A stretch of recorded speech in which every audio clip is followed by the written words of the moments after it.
Bonjour à toutes et à tous. Bonjour Flavien. Bonjour à tout le monde. Bonjour à tout le monde. Merci de nous rejoindre pour ce webinaire tant attendu sur l'évaluation à l'ère de l'IA. Vous êtes très nombreux et nombreuses à avoir répondu à cette invitation. Et on est ensemble aujourd'hui à peu près pendant 40-45 minutes pour discuter d'un sujet qui apparemment vous interpelle ou en tout cas vous fait réfléchir et sur lequel on a des besoins qui ont été vraiment identifiés et remontés sur les nouvelles pratiques à mettre en place dans les instituts pour l'évaluation. Alors, petit spoiler déjà en avance, avant de lancer le webinaire, il n'existe pas vraiment d'outils aujourd'hui suffisamment puissants, Flavien, pour détecter des productions faites avec de l'IA. Et donc, l'objectif aussi de cette journée, de ce webinaire, c'est de vous permettre de trouver des moyens pour changer les pratiques et rentrer dans cette nouvelle dynamique de pédagogie. Merci beaucoup, Flavien, d'être présent aujourd'hui. La base de la réflexion. Merci pour l'invitation, surtout. C'est vrai, quand on avait discuté de ce sujet-là il y a quelques semaines, tu avais déjà commencé à mettre en place des outils dans ton quotidien. Je vais te laisser te présenter et ensuite je vais introduire le déroulé du webinaire. Ça marche. Donc, encore une fois, merci pour l'invitation. Bonjour à toutes et à tous. Donc, moi, je suis Flavien, je suis infirmier de métier et puis dans le monde de la formation en santé depuis 2018. Ça commence à faire quelques années. J'ai été formateur jusqu'à il y a un an et demi en arrière, en IFA, en IFSI. Et depuis un an et demi, je suis directeur de 2 instituts de formation à Grenoble, au CHU de Grenoble. Et par ailleurs, je coordonne le pôle innovation et ingénierie pédagogique au travers duquel j'aborde justement ces questions de l'IA générative en formation et au travers duquel j'essaye d'accompagner les équipes en les sensibilisant et en leur proposant des outils les plus concrets et pratiques possibles. Ces fonctions, je les occupe jusqu'au 31 juillet prochain, puisque ensuite je me lance dans une aventure freelance en tant que formateur indépendant et en tant que conseiller en ingénierie pédagogique. Et je vais notamment devenir responsable pédagogique pour Réussite ton UCI, que certains connaissent sans doute parmi les personnes présentes. En tout cas, je pense que les étudiants seront ravis de te retrouver sur un profil d'accompagnant pour les accompagner, pour les aider à réussir leurs examens. J'ai déjà eu des retours effectivement d'anciens étudiants qui étaient ravis, effectivement. Très bien. Je te remercie en tout cas d'être présent aujourd'hui. Donc, introduction et contexte, on va vous faire passer en fait les sondages qui vous ont été envoyés. C'est super intéressant, on a eu beaucoup de réponses et elles sont assez surprenantes en fait. Moi, je ne m'attendais pas vraiment à avoir ces tendances-là. Ensuite, on va rentrer assez vite dans le sujet de l'IA dans la production étudiante. On va regarder aussi quelle était la copie qui était la production d'un élève et celle qui était d'une IA. C'était un petit exercice qu'on vous avait demandé en amont.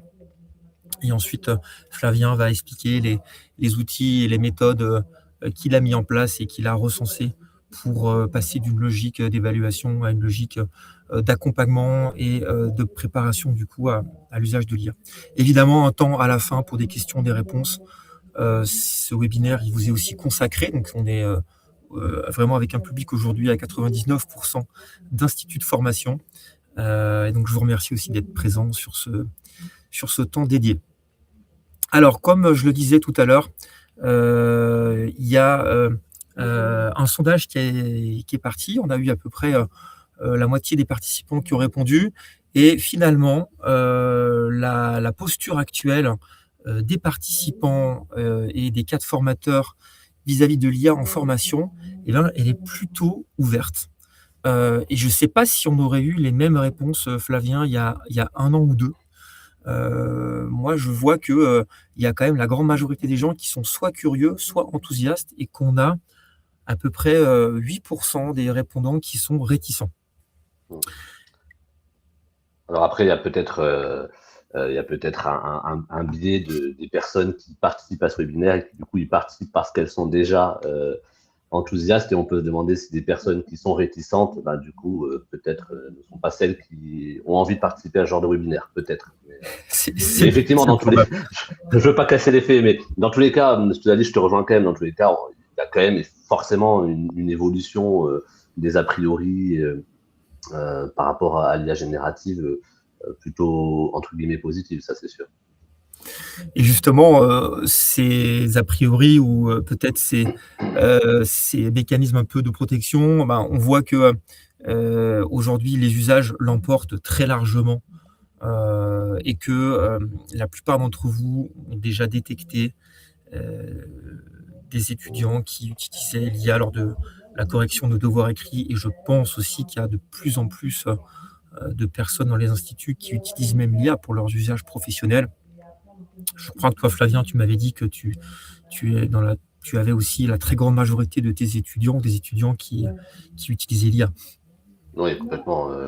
La grande majorité s'en servent, alors à des échelles et des degrés complètement différents, mais je pense notamment avec l'arrivée de Notebook LM, qui s'est beaucoup démocratisé chez les étudiants, et ils s'en servent quasiment tous pour faire leurs fiches de révision, les flashcards, les quiz, générer des podcasts. Ils balancent le PowerPoint du cours, et puis ça génère un podcast. Donc il y a une vraie démocratisation des usages. Après, ça ne veut pas dire que les usages sont de qualité, mais ils sont là. Est-ce que tu peux rappeler ce que c'est Notebook LM pour ceux qui ne connaîtraient pas cet outil? Ouais, alors Notebook LM, c'est une IA made in Google, donc qui n'est pas Gemini, mais voilà, qui tourne chez Google, qui est globalement en accès libre, hein. Il y a évidemment des accès payants qui permettent d'aller plus vite, de produire plus, mais globalement, c'est plutôt un accès gratuit. Et l'avantage de l'IA de Notebook LM, c'est que c'est une IA qu'on va dire fermée. C'est-à-dire qu'en fait, c'est l'utilisateur qui va nourrir l'IA, qui va lui fournir les documents, le PDF de l'article, le PowerPoint, la fiche de cours, peu importe le document. Et l'IA ne va utiliser que ces documents-là, elle ne va pas aller chercher à droite à gauche pour fournir ensuite une production. Et l'autre avantage de Notebook, bon, déjà, ça permet d'avoir moins d'hallucinations, du coup. Et deuxièmement, l'autre avantage, c'est que pour des utilisateurs peut-être un petit peu novices sur les IA génératives, Notebook LM propose des boutons qui permettent, sans avoir à prompter finalement, sans avoir à donner de consignes, qui permettent de générer, du coup, sur la base des documents qu'on aura transmis, un podcast, une vidéo un peu pédagogique, des quiz, des flashcards, des fiches de révision, des rapports. Voilà. C'est un outil très complet et on vous mettra le lien, Marie vous mettra le lien du coup dans les questions-réponses à la fin. Du coup, en fait, les usages, ils évoluent très vite. Alors, moi, je me rappelais de mes années en tant qu'étudiant, et en fait, le plagiat existait déjà. On prenait des copies de ceux qui avaient déjà réussi, on achetait des annales. Et pareil, il y avait une capacité de détection à l'époque qui était là, mais qui était quand même pas non plus énorme. Vous êtes quand même plus de la moitié utilise aujourd'hui un outil de détection de plagiat. Alors, Compilatio, c'est celui apparemment qui ressort le plus, et quand même une autre moitié préfère se fier à sa connaissance, la connaissance de l'étudiant et à la lecture critique des productions des étudiants. Alors peut-être pas trop de commentaires sur cette slide-là, mais surtout sur la prochaine. Je pense que là, on est vraiment aussi face aux enjeux dans les instituts de formation, avec cette arrivée très rapide et très massive de l'IA. Et aujourd'hui, la plus grande peur des répondants, c'est sur la perte de raisonnement clinique. Vous avez été 3/4 d'entre vous à répondre à cette question-là. Donc, est-ce que tu peux peut-être expliquer un peu, Flavien, justement cette crainte que les personnes auraient sur cette question? Là, c'est effectivement le cœur du sujet, à mon avis, parce qu'effectivement, on forme des futurs soignants, qui vont exercer des métiers à très grande responsabilité, et des métiers qui demandent d'avoir un certain niveau de réflexion et d'analyse sur les situations. Et effectivement, le risque que présente l'IA générative, les usages que les étudiants en font et qu'ils continueront sans doute d'en faire quand ils seront diplômés, c'est de déléguer à l'IA cette réflexion. Donc, c'est ce que j'appelle moi une délégation implicite du raisonnement, parce que, comme je l'ai déjà dit à d'autres occasions, je connais personne, aucun étudiant, aucun professionnel qui va nous dire franchement, ouais, moi c'est sûr, maintenant je ne pense plus, c'est l'IA qui pense à ma place. Donc en fait, on se rend même plus compte, à force de s'en servir, on se rend même plus compte qu'on a fini, c'est le risque en tout cas, on a fini par déléguer toute ou partie de notre raisonnement à l'IA. Et donc finalement, c'est ce que tu disais sur la diapo d'avant, souvent on voit que les craintes, elles se centrent sur la triche, mais la triche, il y en a toujours eu, hein, il n'y a pas fallu attendre l'IA pour avoir de la triche de toute façon. La crainte, à mon avis, et du coup c'est intéressant que les répondants me rejoignent sur ce sujet, effectivement la crainte au-delà de la triche, c'est surtout que on devienne dépendant de l'IA, et que de deux, du coup cette dépendance génère une délégation implicite, parfois totale, de notre raisonnement. Et encore une fois, j'insiste sur implicite parce que souvent on s'en rend pas compte, c'est là qu'est le danger, hein, c'est que au départ on commence par écrire son texte et de donner à l'IA juste simplement pour qu'il corrige les fautes d'orthographe, pour qu'il simplifie, pour qu'il résume, et puis à la fin, en fait, on fait directement faire par l'IA. C'est ça que j'appelle la délégation implicite, en fait, et la dépendance. Donc, c'est le vrai enjeu. C'est le vrai enjeu, et derrière cette délégation, il y a aussi des enjeux de fiabilité en fait, hein, des données, avec parfois des conclusions qui peuvent échapper aussi à l'apprenant s'il n'a pas intégré toute la structure de raisonnement étape par étape. Exactement. Pour arriver au résultat final. Exactement. Et du coup, on dire même les mécanismes d'apprentissage ne sont plus là, parce que l'étudiant n'aura pas fait le travail d'appropriation, de reformulation, de mémorisation. Et donc, l'apprentissage devient, et je vois manque d'authenticité, on aurait pu aussi dire, il devient superficiel finalement. Tout devient superficiel. Alors justement, si on rentre dans le vif du sujet, on s'est mis assez vite d'accord en fait avec Flavien pour se dire que c'est un peu comme à l'époque des smartphones, c'est-à-dire que ça sert à rien d'interdire. Les usages sont déjà là, les outils sont déjà présents, et qu'il faut plutôt chercher à les utiliser intelligemment. Et donc ça passe aussi à travers de la formation, de la sensibilisation, on va le voir plus tard, mais que on peut quand même exploiter ces outils-là pour améliorer aussi l'enseignement et améliorer la production des étudiants dans leurs travaux. Je vais te laisser prendre la suite du coup un peu sur le contexte et les théories qui sont déjà en place. Ouais. En fait, j'ai commencé un peu à en parler sur la réaction au sondage, précédent. Mais en fait, les IA génératives dans l'apprentissage, ce qu'elles font, c'est qu'effectivement, elles produisent un changement du rapport au savoir. Contrairement à d'autres outils, parce que souvent on entend dire oui, c'est qu'un nouvel outil. Mais en réalité, c'est quand même plus qu'un nouvel outil, parce que contrairement à... C'est pas nouveau qu'on délègue à des outils en réalité, hein. On délègue, depuis longtemps, on délègue nos capacités de calcul à des calculatrices, on délègue une partie de notre mémoire à des agendas en ligne. Donc ça, des outils de délégation, ça fait très longtemps qu'on s'en sert, qui ont pu d'ailleurs générer pour certains des peurs, hein. J'imagine, je suis encore peut-être trop jeune, mais j'imagine que la calculatrice à l'époque a dû générer des craintes. La différence de l'IA génératif, c'est que c'est un outil qui va vraiment, pour le coup, produire quasiment à notre place. Et donc, quand on garde ça en tête, en lien avec les questions liées au savoir, aux apprentissages, effectivement, la question, elle est tout autre. Le rapport au savoir, il devient tout autre.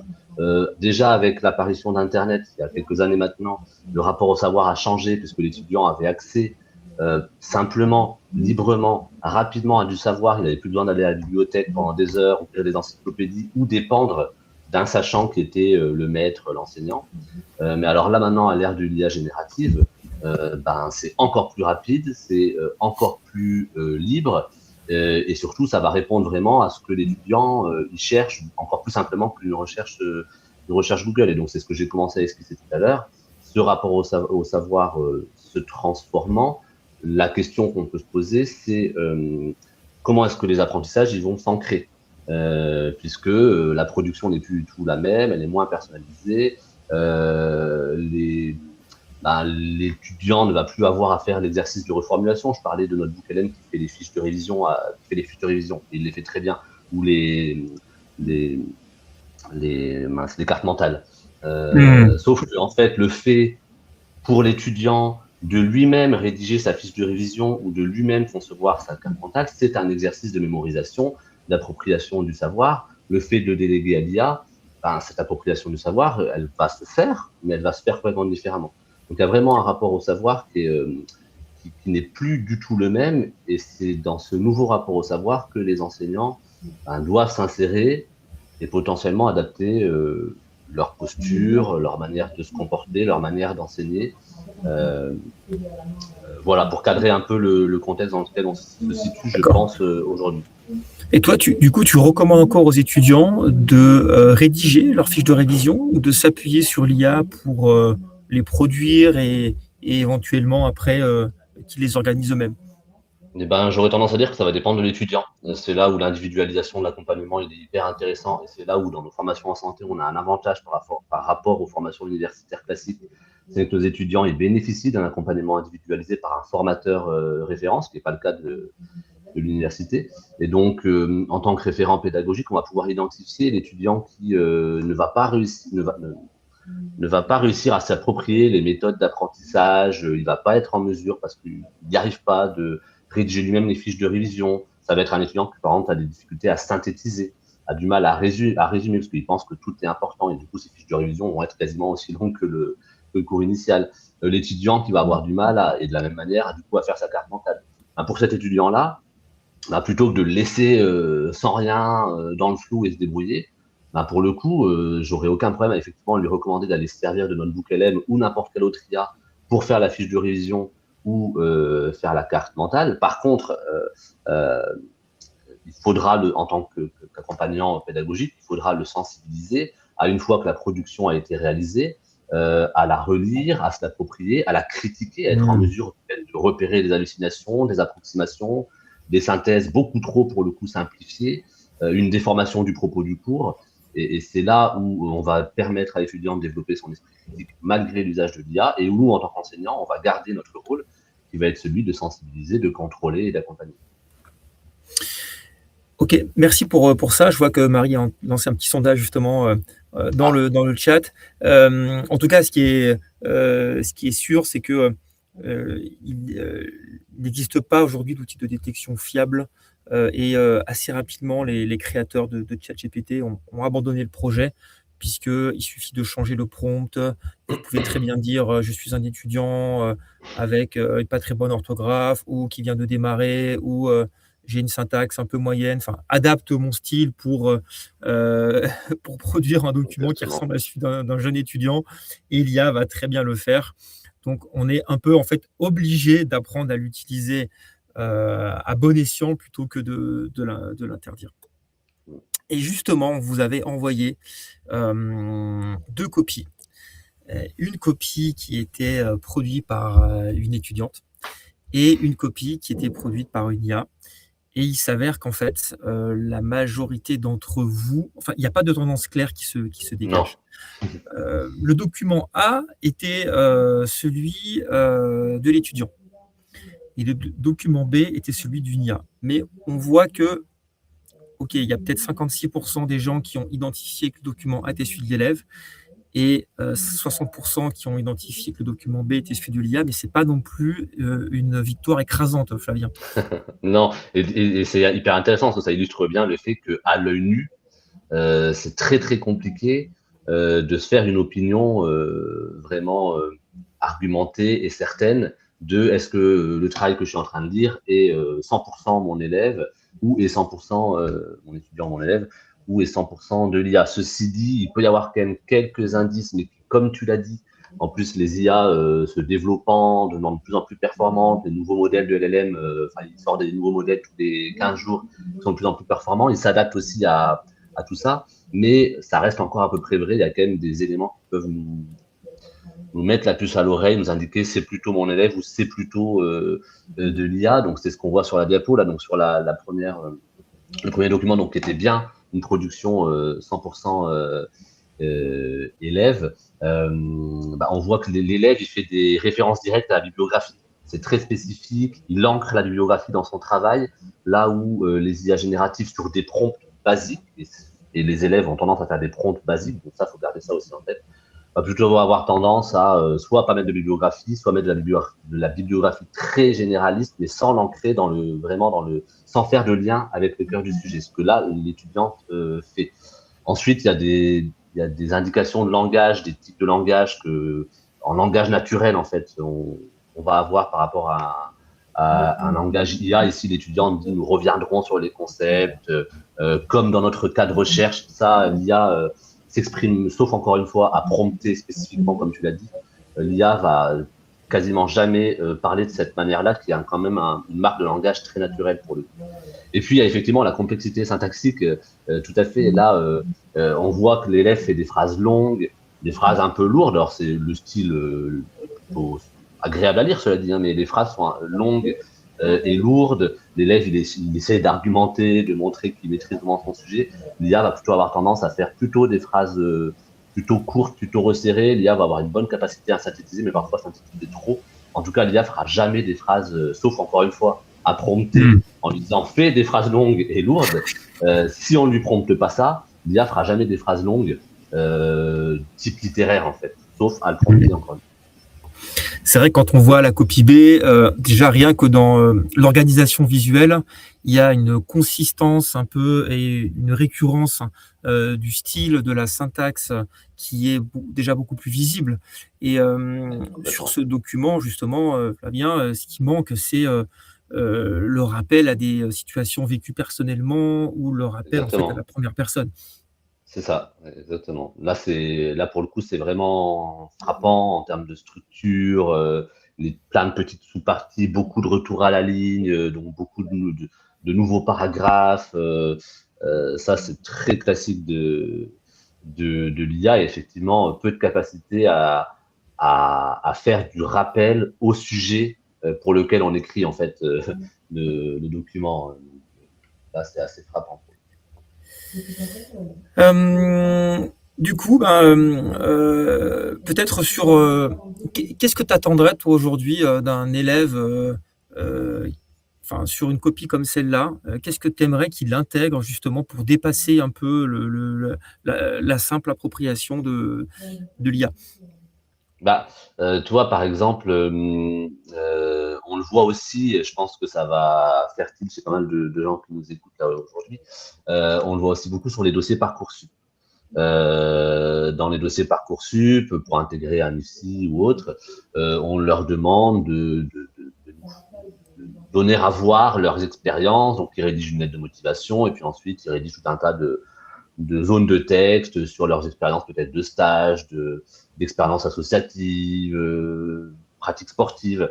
Et on se rend compte que, déjà, on se rend compte que beaucoup utilisent l'IA, et du coup, c'est souvent creux et c'est souvent vide. On se rend compte que, donc, c'est bien eux qui ont prompté, ça n'y a pas de problème, donc c'est bien eux qui ont dit à l'IA, j'ai fait un stage à l'EHPAD d'un tel de l'observation, j'ai fait un stage avec une infirmière libérale pendant 3 semaines, j'ai fait ci, j'ai fait ça, donc c'est bien eux qui ont prompté, c'est bien eux qui ont vécu les expériences. Mais l'IA va ressortir quelque chose de très générique et puis ils vont copier-coller.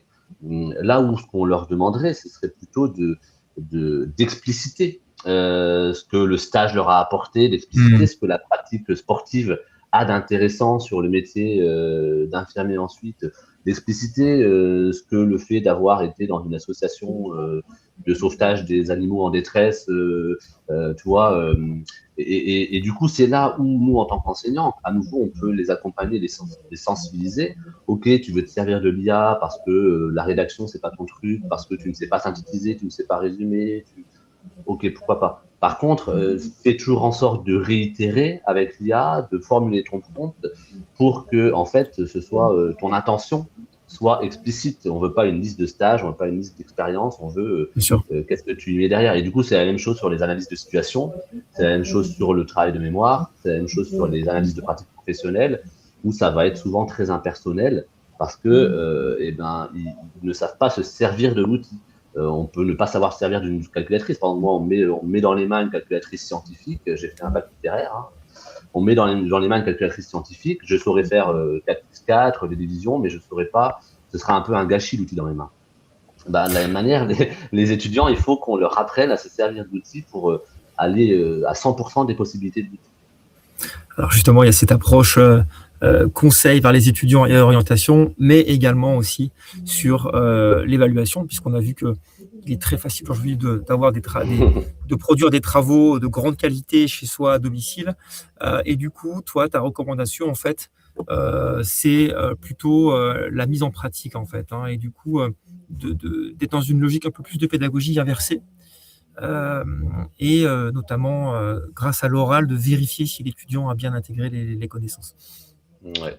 Alors c'est vrai que la tentation, et on voit que c'est ce qui se produit d'ailleurs actuellement, hein, la tentation, ça pourrait être de repasser les examens à l'écrit en classe, en présentiel avec une surveillance. Du coup, donc ça, c'est une tentation qui est normale et on voit que c'est souvent c'est ce qui se passe depuis quelques années. Alors c'est sûr que ça va résoudre un certain nombre de problématiques, hein, parce que on va pouvoir surveiller que l'étudiant il ne triche pas, il n'est pas en train de faire du chat GPT. Par contre, ça soulève d'autres contraintes parce que du coup, c'est limitant sur la forme de ce qu'on peut demander à l'étudiant de produire. Du coup, ça va être de l'écriture manuscrite qui n'est pas évidente à corriger. Ça demande du temps, il faut réserver une salle. Enfin, voilà, c'est pas non plus la panacée en termes de solutions. Et puis surtout, en fait, c'est peut-être, entre guillemets, alors sans vouloir être polémique, mais c'est peut-être se tromper de combat. Parce que finalement, la question qu'il faut plutôt se poser en termes d'évaluation à l'ère de l'IA, c'est qu'est-ce que je veux réellement évaluer. Donc, d'un point de vue pédagogique, ce que tu disais, hein, c'est se recentrer sur c'est quoi l'objectif d'évaluation. Est-ce que j'évalue un produit fini en termes de structure, en termes de forme, et auquel cas, effectivement, le travail à la maison va être très problématique à l'ère de l'IA générative, ou le travail, sans parler du travail à la maison, mais le travail en classe, mais pas surveillé, par exemple, en groupe, etc.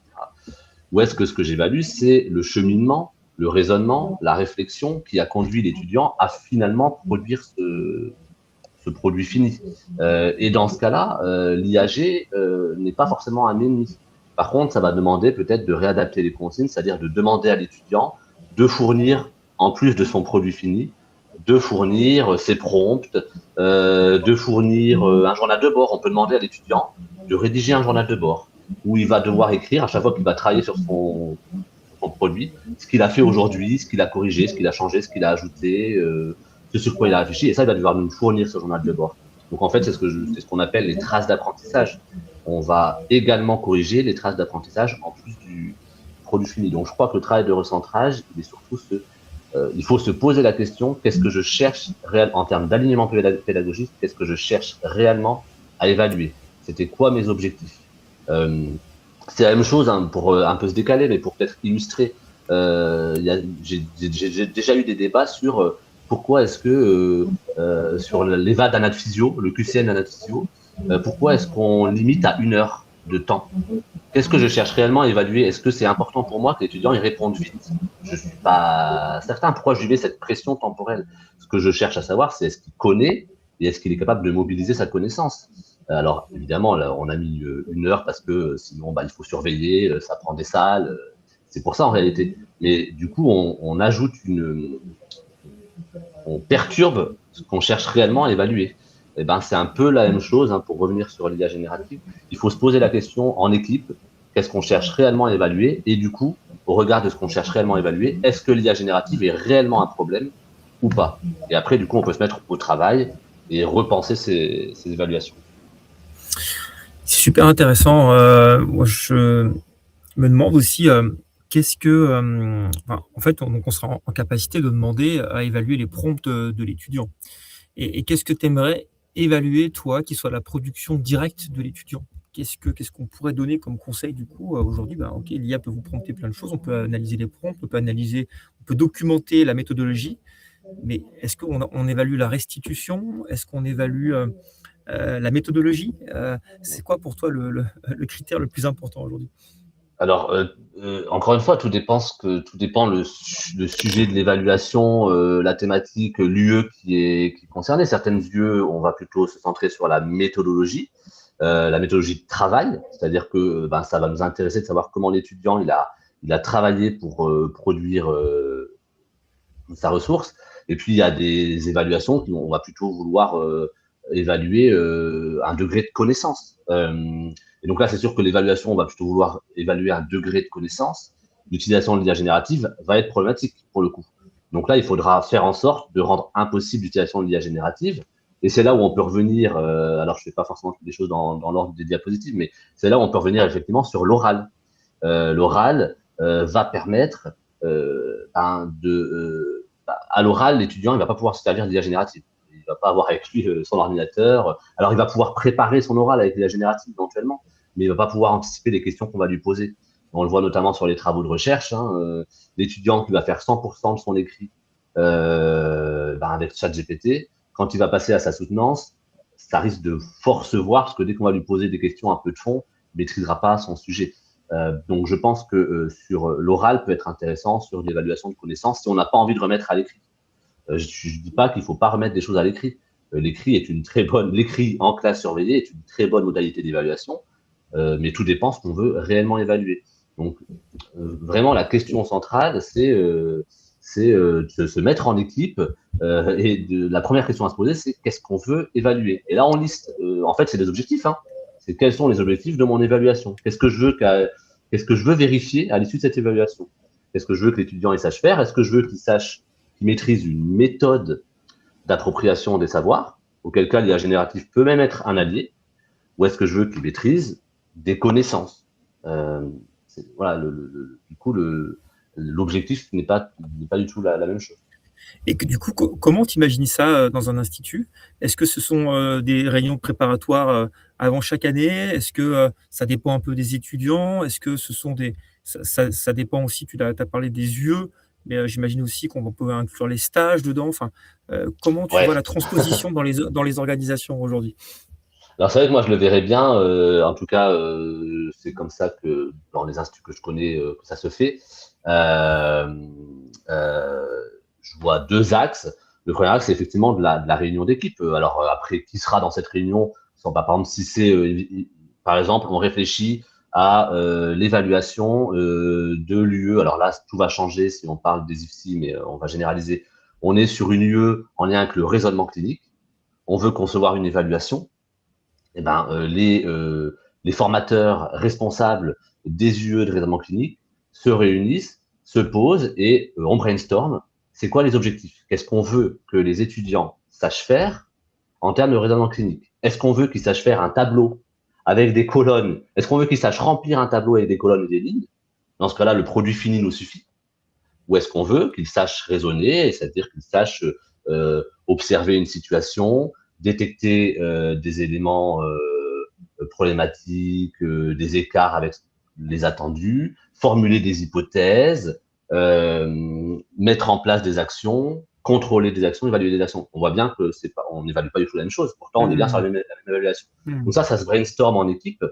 Et si on décide que du coup l'IA générative n'est pas problématique, même voir qu'on veut en faire un allié, potentiellement, de cette évaluation, alors là, du coup, ça demande en équipe à être formé. Est-ce que je sais me servir de l'IA générative déjà moi en tant qu'enseignant avant de demander à mes étudiants de s'en servir voilà. Oui, tout à fait. Bon, je passe sur la slide pour illustrer tes propos. C'est vrai qu'on a identifié du coup un accompagnement un peu pyramidal avec trois couches. Il y a une sensibilisation auprès des directeurs de la gouvernance et de la stratégie. Là, on est sur des aspects quand même plus budgétaires, des éthiques, RGPD, et puis une vision aussi, une vision long-termiste. Et ensuite, il y a une transposition auprès des cadres formateurs. Finalement, ce sont eux qui vont animer l'IA au quotidien. Et de toute façon, les étudiants le sont déjà appropriés. Donc, il y a quand même un petit effet de rattrapage à avoir. Et la posture aussi du cadre formateur dans son accompagnement auprès des étudiants sur la bonne utilisation et la bonne transmission des IA. On peut imaginer que les formateurs, à un moment donné, forment les étudiants sur du prompting ou sur justement comment bien exploiter ces outils. Bah oui, sur les UE méthodes de travail telles qu'elles existent dans la plupart des formations en santé, sur les UE méthodes de travail. Jusqu'à présent, on les formait à justement faire une fiche de révision, utiliser des outils numériques comme Teams ou Google Drive pour collaborer.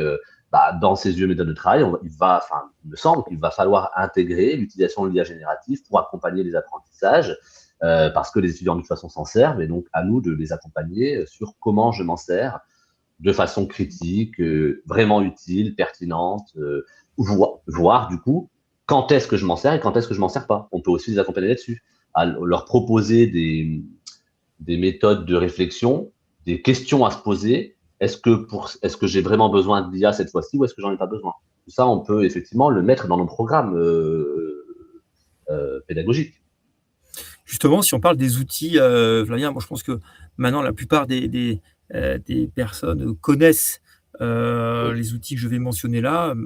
Maintenant, se les approprier et les utiliser quotidiennement, bah, c'est encore un autre sujet et on a fait une petite liste, toi, des outils que tu recommandes aux instituts, aux études, donc que ça soit, côté étudiant, côté formateur, hein, ce oui, sont les outils. On peut peut-être les lister, expliquer les principaux, intérêts qu'ils représentent? ouais. Alors c'est vrai que celui que je mets au top de la liste, c'est Perplexity parce qu'il est particulièrement intéressant aussi bien pour des formateurs que pour des étudiants. Perplexity, il est très très très bon sur la recherche documentaire. Je suis étudiant ou je suis formateur, je veux faire un état de l'art, une revue de littérature sur les dernières données probantes en lien avec l'infarctus du myocarde, c'est n'importe quoi. Perplexity, il saura faire ça de façon excellente, y compris avec la version gratuite qui sera évidemment limitée par rapport à une version payante. Mais, vraiment, il est excellent sur la recherche documentaire, revue de littérature, état de l'art, et en plus, les derniers modèles de Perplexity permettent ensuite de faire une mise en forme hyper sympa, en slide, etc. Donc, et il hallucine très, très, très, très peu. Et en plus, il donne toujours ses sources, ce qui est intéressant. On pourra toujours retrouver les sources, cliquer sur les liens et du coup accéder à la source originelle. Donc ça, là-dessus, je le recommande. Et du coup, je recommande aussi pour les étudiants. OK. Après, on a Claude, qui est plus généraliste, mais qui est très puissant sur l'analyse profonde, sur la rédaction de textes, qui hallucine, enfin, les derniers modèles de Claude hallucinent assez peu. Par contre, la prudence qu'il faut avoir, là, on est dans des usages très concrets, hein, c'est que dans une même conversation, si la conversation dure trop longtemps, il va halluciner de plus en plus parce qu'il va avoir tellement d'éléments en tête qu'il va finir par se mettre à halluciner. Donc, il vaut mieux démarrer une nouvelle conversation, repartir de zéro, que de faire une conversation qui dure des jours et des jours avec une itération, des centaines d'itérations. Là, il va finir par se perdre et par halluciner. Et puis, Claude, là, je pense notamment à des formateurs qui ont envie de développer des outils pédagogiques, mais qui n'ont pas de compétences de code. Il y a plein de formateurs qui n'ont pas de compétences de code, hein, mais qui ont envie de développer des outils pédagogiques en lien avec la lecture d'articles, en lien, enfin peu importe, qui veulent développer des outils pédagogiques, ben Claude Code, ça ne nécessite pas de compétences en code, ça nécessite de bien savoir prompter par contre. Et avec Claude Code, on va pouvoir se faire des petites applications pédagogiques qu'on va pouvoir héberger sur Moodle ou peu importe. Donc c'est hyper, pour les formateurs un peu créatifs, c'est quasiment sans limite. Flavien, on demande sur le chat, consensus. Qu'est-ce que tu penses de consensus? Alors, honnêtement, je m'en suis jamais servi. J'en ai entendu parler, j'ai lu des choses dessus. Pourquoi je m'en suis jamais servi? Parce que en fait, il y a ce qu'il faut savoir, si vous le savez pas, c'est que les IA, enfin, à force de se servir d'une IA, elle finit par nous connaître, par connaître nos attentes, notre niveau d'exigence, notre style d'écriture, etc. Et on a de moins en moins besoin de la prompter entre guillemets. Et donc, du coup, c'est difficile ensuite d'aller migrer sur une autre IA qui fait un peu la même chose. Et donc, moi, ça fait 3 ans que je me sers de Perplexity. Donc, maintenant, il me connaît par cœur.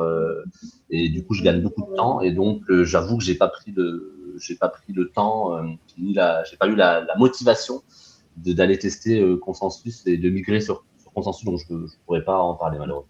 Ça sera peut-être l'occasion d'un nouveau webinaire où on est Ouais, un peu avec plus en quelqu'un qui détail saura s'en sur servir. voilà, avec Stéphanie, Ou alors, peut-être d'ici qu'on là, il en faut que je fera. m'en serve. OK. Et enfin, il en restait 2, GPT Ouais, et alors bon, ChatGPT, Copilot, je passe rapidement. Copilot, on est sur Microsoft, donc là on est pareil sur des IA assez grand public, généralistes, mais qui vont être peut-être meilleurs sur tout ce qui va être de la synthèse, du brainstorming, mais quand même, ChatGPT, Copilot sont largement fait dépasser par Claude ces dernières semaines. D'ailleurs, Claude est devenu tout récemment l'IA générative la plus utilisée au monde, hein, ce qui était le cas de ChatGPT jusqu'à présent. Voilà. Il y a Mistral, alors pareil que moi j'ai un peu utilisé, hein, mais pour les mêmes raisons que j'ai citées avant, je ne me suis pas mis à plein dedans parce que Claude et ChatGPT me connaissaient déjà très bien. Mistral, l'avantage de Mistral, bah, c'est que c'est. Alors, il faut quand même nuancer. C'est souverain parce que certes, c'est français. Ceci étant dit, quand on va un petit peu fouiller sur qui sont les investisseurs, qui donnent de l'argent à Mistral, on se rend compte qu'il y a beaucoup, beaucoup de fonds d'investissement américains, chinois, donc c'est plus ou moins français, on va dire. C'est plus ou moins mondial, on va dire. C'est quand même plus ou moins mondial, donc je nuancerai sur le côté souverain Okay. malgré tout. Et on n'a pas mis notre bouc LM, hein, mais il aurait fallu qu'on le mette, Bien on sûr. en a parlé. Bien sûr. Bah, Marie a envoyé le lien dans le chat. Je profite encore pour rebondir sur les questions qui ont été posées. Est-ce que tu observes un peu une fracture dans les étudiants avec des personnes qui sont en capacité d'utiliser, peut-être en fonction des filières ou des métiers, et avec d'autres typologies d'étudiants, peut-être. Est-ce que pour toi, il y a voilà, peut-être un risque du coup d'avoir des gens qui vont très bien s'en servir et d'autres qui vont pas du tout pouvoir s'en servir?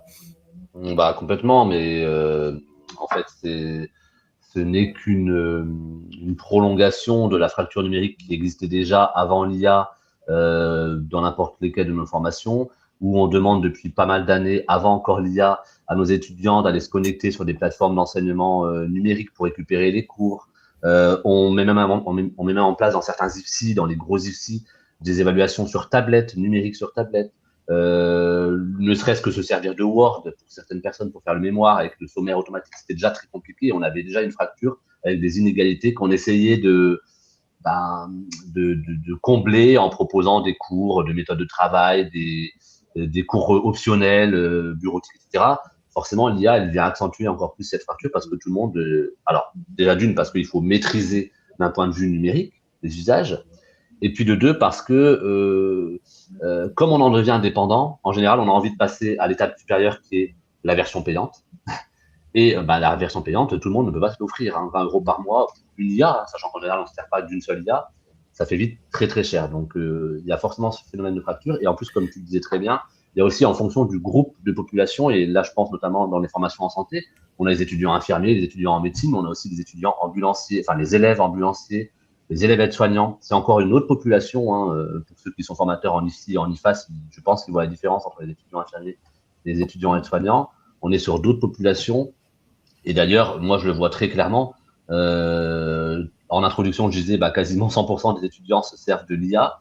C'est vrai en études infirmières, c'est vrai en IFMEM, etc. C'est beaucoup moins vrai chez les élèves ambulanciers ou les élèves aides-soignants. Il y a beaucoup, beaucoup, beaucoup moins d'usage de l'IA chez cette population. Donc, il y a évidemment une fracture numérique. Et donc, ça nous responsabilise d'autant plus. En tant que formateur, en tant qu'école, en tant qu'institution, ça nous responsabilise d'autant plus qu'il faut qu'on fasse en sorte le plus possible de combler cette fracture en accompagnant les usages. Sinon, elle va ne faire que se renforcer, cette fracture. Je réponds aussi à une participante qui a... en fait, finalement, on voit qu'il y a autant de possibilités presque qu'il y a d'instituts et il y a énormément de formules, mais finalement, la combinaison de différentes méthodes, elle permet un peu plus de sécuriser et d'inscrire l'IA dans les apprentissages. Et Aline, lui, explique qu'elle favorise les doubles modalités, écrit à soutenir, dossier pour évaluer la méthodologie et la partie écrite sur table pour l'analyse. Il faut hybrider, effectivement. Ouais. Ce sera un peu la conclusion en fait de ce webinaire, Flavien. Il n'y a pas une méthode ou une façon de procéder, tout passer par l'IA ou tout bloquer pour contrôler, mais finalement on voit qu'il y a différentes modalités en fonction des usages qu'on veut en faire. Exactement, c'est vraiment la question de l'hybridation pédagogique. À l'ère du numérique, l'hybridation elle est devenue indispensable. Ça permet de couvrir le plus de méthodes de travail possible en fonction des étudiants. Et puis, ça permet de garder une certaine motivation en variant les plaisirs, j'ai envie de dire. Et puis, effectivement, je rejoins Aline, on le voit de plus en plus dans les instituts de formation en santé où les évaluations, en fait, se font en 2 ou 3 temps avec une partie écrite, puis un oral, une partie sur table, puis une partie à la maison. Effectivement, je pense qu'il faut hybrider. C'est une grosse partie de la réponse. Ok, on arrive au bout de ce webinaire. Je te remercie vraiment, Flavien, d'avoir apporté tous ces éclairages. Je pense qu'on aurait pu encore continuer longtemps, rentrer plus dans le détail, dans finalement la mise en place, la structuration par filière, par unité d'enseignement. Et ça sera peut-être l'occasion d'autres webinaires. Merci en tout cas beaucoup à tous d'avoir été présents. Merci pour vos questions, merci pour vos contributions. Elles ont été vraiment nombreuses. On va du coup vous envoyer une restitution avec les diapositives et également toutes les questions qui ont été posées et les participations qui ont été faites sur le chat. Et puis, en guise d'ouverture, on voit que la formation, c'est un enjeu qui est quand même extrêmement important pour accompagner les cadres formateurs et également les étudiants. Et comme tu l'as dit, Flavien, il y a des pistes de structuration au niveau stratégique, avec probablement des modes de gouvernance et peut-être des comités d'IA qui vont se mettre en place au sein des instituts. C'est peut-être d'ailleurs déjà le cas dans le tien. Je ne sais pas si tu en as monté un. Alors, c'est en train de se monter, tout à fait. Là, on va publier d'ici le 8 juillet, on va mettre à disposition des équipes un rapport cadre et des chartes d'utilisation pour les enseignants, les administratifs et évidemment les étudiants. Donc, c'est en train de se structurer. C'est en cours de finalisation, relecture finale et publication dans les jours qui viennent. Ok. Et bon, on suivra ça avec attention et ça pourra peut-être en inspirer d'autres. Merci beaucoup, en tout cas, à toutes et tous. Je vous souhaite une excellente fin de journée. Merci à tous.